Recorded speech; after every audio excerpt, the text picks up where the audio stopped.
कैसे पुष्ट होगा? बहुत ध्यान से सुनिए।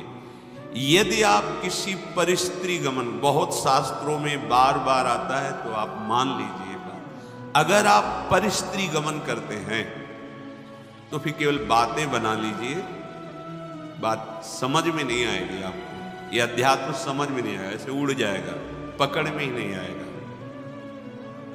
ना स्त्री प्रसंगी, स्त्री प्रसंगी आप तो परिस्त्री गमन नहीं करते, पर जिसको मित्र बनाए हुए हैं वो व्यभिचारी परिस्त्री गमन करने वाला है, तो उसके संग से आपका हृदय मलिन हो जाएगा। श्री शौभरी जी महाराज, संगम त्यजेत मिथुन व्रति नाम मुमुक्षु सर्वात्मना न विसजेत बहिरिंद्रियाणि। ऐ मुमुक्षु, संसार सागर से मुक्त होने की इच्छा रखने वाले उपासक, संगम त्यजेत, संग का त्याग कर दो। किनके? जो केवल मैथुन सुख को ही परम सुख माने हुए हैं। संगम त्यजेत मिथुन व्रति नाम मुमुक्षु। आप इस संसार से मुक्त होना चाहते हैं तो ऐसे लोगों का संग भी त्याग कर दें। ना स्त्री प्रसंगी मिलत यत, तो इदम स्थानम आश्रित्य। कैसे हम आश्रय लें, कैसे हम मान लें कि हम प्रिया प्रीतम के हो गए? ऐसे मानो, ऐसे चलोगे तो तुम्हारा हृदय स्वीकार कर लेगा। तुम अगर गंदे आचरण करोगे तो केवल बातें रहेंगी, हृदय स्वीकृत नहीं होगा प्रिया प्रीतम के चरणारविंद की शरणागति से, तो फिर निर्भय, निश्चिंतता, निशोकता आ ही नहीं सकती। अगर नहीं आ रही तो आप में कहीं ऐसी त्रुटियां हैं, उनको सुधारिए। श्रीपाद कह रहे हैं, सर्वम द्वंद्वातीतोत्र। ये जो प्रिया प्रीतम के चरणारविंद की निश्चिंत बेपरवाह करने वाली स्थिति है, ये आती है द्वंद्वातीत होने पर। द्वंद्व, शत्रु मित्र, मान अपमान, निंदा स्तुति, हर्ष शोक, जय पराजय, ये सब द्वंद्व के अंतर्गत आते हैं, जन्म मृत्यु आदि। अगर आप श्री वृंदावन का आश्रय लेकर ये सावधानी करते हैं कि अपने चित्त से चिंतन राधा राधा राधा, कोई पद गाए, वृंदावन की परिक्रमा का चिंतन, यमुना जी का चिंतन, सत्संग का चिंतन, रसिकों का चिंतन, यहाँ की किसी एक लता को अपने नेत्र में बैठा लो, रोज उसको प्रणाम करो, मन से आलिंगन करो, दर्शन करो, कहीं भी हो, एक लता आपको प्रिया प्रीतम की प्राप्ति करा देगी। वृंदावन की लता सम कोटि कल्प तरुणाई। बड़े भाग, अहो भाग, बात मान लो, बस सच्ची बताना। आपका चित्त संसार का चिंतन करता है या प्रभु का? सच्ची बताना। अपने तो घर के ऐसे, उनका संसार का, तो हम कहा हम खोपड़ी के बल खड़े होकर समझाए तो भी समझ में नहीं आएगा। क्यों नहीं समझ में आएगा? चित्त का चिंतन संसार का हो रहा है, तुम भगवान को कैसे जान जाओगे? संसार के चिंतन से रहित जो चित्त होता है उसको जानना नहीं पड़ता, भगवान खुद परिचय दे देते हैं। सोई जाने जे देहु जनाए। भगवान क्या है, भगवान कैसे हैं, भगवान का कैसा ये संसार रूप है, भगवान की कैसी दिव्य लीला है, ये सब स्वयं जगत गुरु भगवान आपके हृदय में बता देंगे। आपका कार्य है एकमात्र भगवान की आज्ञा पालन करना। भगवान की आज्ञा है मेरा अनन्य चिंतन तुम करो और बेपरवाह हो जाओ। जो तुम्हें कर्तव्य कर्म मिला उसे करो और मेरा नाम जप करो, अनन्य चिंतन करो। मैं योगक्षेम देख लूंगा, मैं तुम्हें संसार समुद्र से पार कर दूंगा, मैं तुम्हारे सारे पाप नष्ट कर दूं। ये भगवान के वचन है। आप ऐसे वृंदावन की एक लता का चिंतन करने से भगवत प्राप्ति हो जाएगी। आप करो, देखो तो। ये लता जानते हो, बड़े बड़े परमहंसों के द्वारा वंदनीय पूज्य जो प्रेम रस में डूबे हुए महापुरुष, वो श्री जी की सेवा के लिए यहाँ खगमृग पशु पंछी लता बनेंगे। मलिन नेत्र है इसलिए हम नहीं जान पा रहे। द्वंद्वातीतोत्र, बिना द्वंद्वातीत स्थिति हुए आप प्रभु के आनंद को नहीं प्राप्त हो सकते। अनुकूल मिला तो हर्षित हो गए, प्रतिकूल हुआ तो शोकित हो गए, जय हुई तो ढोल बज रहे, पराजय हुई तो निराश हो। एक वही स्थिति है। भगवदानंद जानने के लिए पहले द्वंद्वातीत होना अनिवार्य है। निर्द्वंदो भवति। भगवत चिंतन परायण अंतःकरण में ही ये भागवतिक तत्व का अनुभव होता है। जैसे निर्मल जल, शांत जल तो नीचे की वस्तु दिखाई देती है, ऐसे ही जो आत्म तत्व से प्रकाशित हो रहा है अंतःकरण, उसी के बल से आप वहां तक दृष्टि पहुंच जाएगी जो अपना स्वरूप है, जो मैं है। अध्यात्म को बातों से नहीं जाना जाता। निरंतर चित्त की स्थिति को जहां जानना वहां लगाना है। संसार से चित्त हटाए बिना प्रभु को जान नहीं सकते, पक्की बात से। फिर जानना नहीं पड़ेगा, वो तुम्हारे हृदय में बैठे मिलेंगे। जा ही न चाही कबू कछु, क्योंकि चाह ही चिंतन कराती है संसार का। जब कोई चाह ही नहीं, चिंतन ही नहीं संसार का, न सोचती न कांक्षती, तो ब्रह्मभूता ब्रह्मभूत हो गए। प्रसन्नात्मा, अखंड प्रसन्नता जागृत हो गई। कंदादि भीर परवशै कल्पयन देह वृत्ति, निरपेक्ष भाव से शरीर से भी रहेंगे, इसकी भी कोई परवाह नहीं। चित्त से तभी चिंतन अखंड बनेगा। देह चिंतन, देह के निर्वाह का चिंतन, आराध्य देव का जो हमें उपासना या कर्म कर्तव्य मिला है उसे दृढ़ता पूर्वक करते हुए भगवत स्मरण परायण, जो मिल जाए भगवत इच्छा से देह पालन हेतु, वो वस्त्र, वो भोजन, विलासिता का भाव अंदर नहीं होना चाहिए। जैसे प्रभु रखे तो अत्युज्वल भाव आपके हृदय में प्रकाशित हो जाएगा। एक एक शब्द समझो। अगर आप ऐसे चलोगे तो भावे नात्युज्वले नात्मनि मधुरतरे न्यस्य राधा पदाब्ज। जिसकी चाह है वो बात बन गई।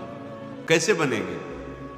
किसी भी स्त्री की तरफ काम भाव से मत देखो, चरणों की तरफ देखो, निकल जाओ। ज्यादा मनमानी करोगे तो ये जीवन व्यर्थ चला जाएगा।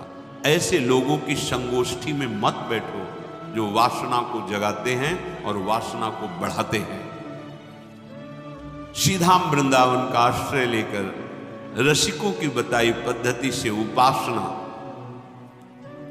तो अपने आप द्वंद्वातीत होते चले जाएंगे।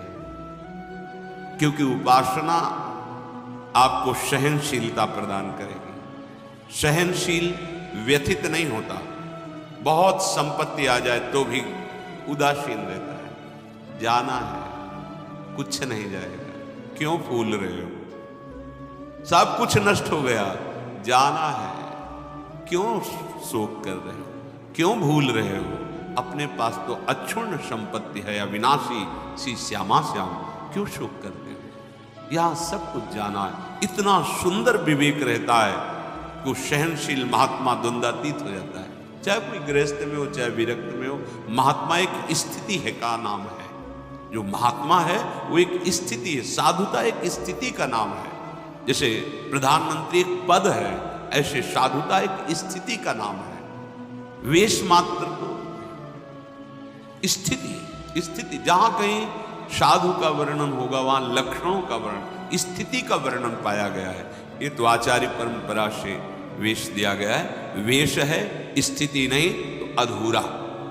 बिन विवेक वैराग्य भक्ति बिन सत्य नये को मानो, भगवत विमुख कपट चतुराई सो पाखंड नहीं जानो।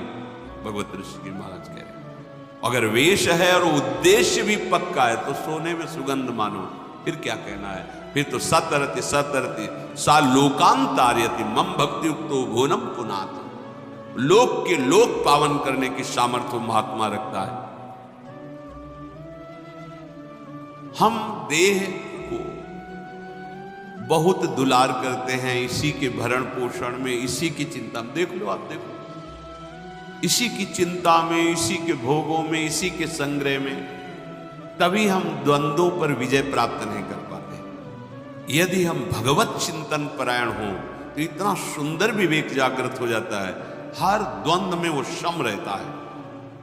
स्तुति में, प्रशंसा में, निंदा में, अपमान में, चाहे जैसी परिस्थिति, इतना सुंदर विवेक रहता है, वो अपने को बचा लेता है, उसमें फंसने नहीं देता। तो क्या स्थिति आती है? ऐसे उपासक बोले अत्युज्वल, मधुर से मधुर चित्त में श्री राधा चरणारविंद का प्रकाश, ये परम लाभ। यत पाद पद्म नक्षत्र मणि छटाया, ऐसी अद्भुत छटा प्रेम की विकलता आ जाए तो द्वंद्वम वृंदावनांतर्गमय दिन निशा नित्य तन्नाम जापी। आहा, श्रीपाद कह रहे हैं यदि आप, अब देखो जो ऊपर बताया कि इस पर आपको सावधान रहना है, तो इस पर हमारे पास बल नहीं है कि हम रोक सके। तो कह रहे हैं नित्य निरंतर तन नाम, उनका नाम जप करो। किनका? जिनका वृंदावन है, राधा राधा राधा। द्वंद्वम वृंदावनांतरगमय दिन निशा नित्यम तन नाम जापी। क्या परेशान, राधा राधा राधा राधा। ना तो पवित्रता का कोई, ना कोई ऐसा कि इस समय नहीं, इस समय हर समय श्रीपाद कहे दिन निशा, रात दिन, नित्यम तन नाम जापी।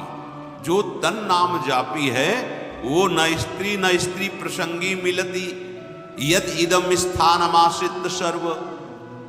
वो साध्य साधन से, वो काल के भय से, तीनों तापों के भय से, पाप पुण्य के बंधन से, हृदय के अंधकार का नाश करके दिव्य ज्ञान प्रकाशित, समस्त द्वंद्वों पर विजय, ये सब प्राप्त हो जाता है। अच्छे से समझ लो, वृंदावनांतर्गमय दिन निशा नित्य तन नाम जापी। रात दिन वृंदावन में जिनकी जय घोष होती रहती है, महारानी राधा राधा राधा राधा राधा।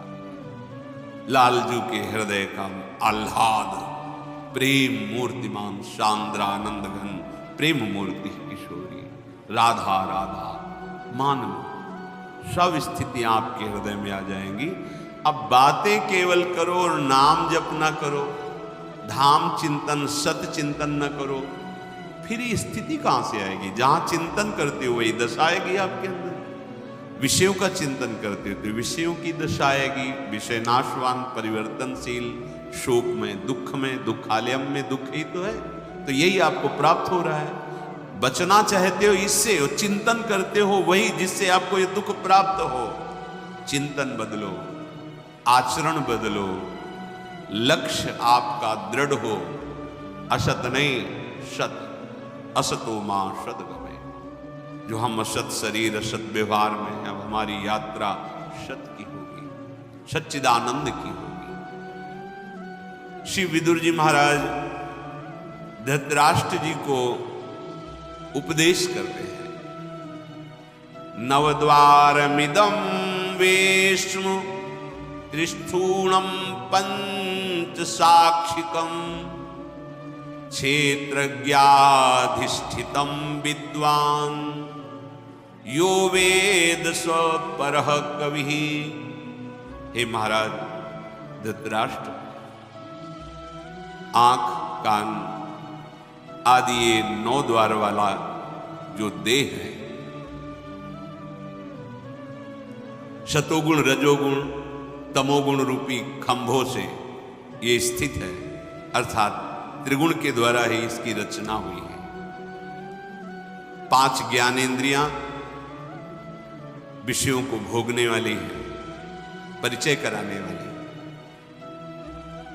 आत्मा राजा की तरह विराजमान है। इस महल में 9 द्वार वाले राजा की तरह आत्मा विराजमान है। अब मंत्री बड़े बेईमान हुए, गलत सलाह देने लगे। बुद्धि मन ये मंत्रणा का परिकर है। जैसे राजा को लुभायमान करके दस्तखत करवा ले, ऐसी मन बुद्धि हमको बार बार पढ़ो, ये भोग लो, ये देख लो, ये खा लो, ये सूंघ लो, ये ऐसा करो, ऐसा करो, बड़ा सुख मिलेगा। हम राजी होते चले गए और हम फंस गए।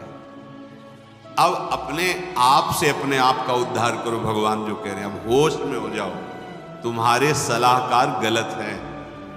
जांच कैसे करें? संत सदगुरुदेव की वाणी, शास्त्र वाणी, इससे जांच करो कि हमारे सलाहकार सही सलाह दे रहे हैं या गलत। महाराज, यदि तुम ऐसा नहीं करोगे तो तुम्हारा ये पतन करवा देंगे, तुम्हारी बुद्धि, तुम्हारा मन। वही ज्ञानी है जो तत्व से ये बात जानता है कि शरीर एक घर मात्र है, मैं नहीं हूं। ये इंद्रियां सेवक हैं, ये मैं नहीं हूं। ये मन बुद्धि सलाहकार हैं आपके, आप नहीं हैं। पर आप कभी ऐसा नहीं देखते। आप शरीर को मैं देखते हैं, मन इंद्रियों को मैं में मिला लिए हैं कि मैं खा रहा हूं, मैं देख रहा हूं, मैं भोग रहा हूं, मैं चल रहा हूं। चाहे कर्मेंद्रीय विषय हो, चाहे ज्ञानेंद्रीय विषय हो, चाहे अंतःकरण, आप उसे मैं से लिए हुए हैं। तो वही ज्ञानी है जो इस बात को तत्व से जानता है। विदुर जी महाराज कह रहे हैं, जो कोई भी नशा करेगा, मत्ता, शराब पीना, गांजा पीना आदि आदि जो ये नशे हैं, नहीं भाई। देखो, भगवान का प्रसाद जिसे कहा जाता है, उस सर्व दुखों का हरण करने वाला है।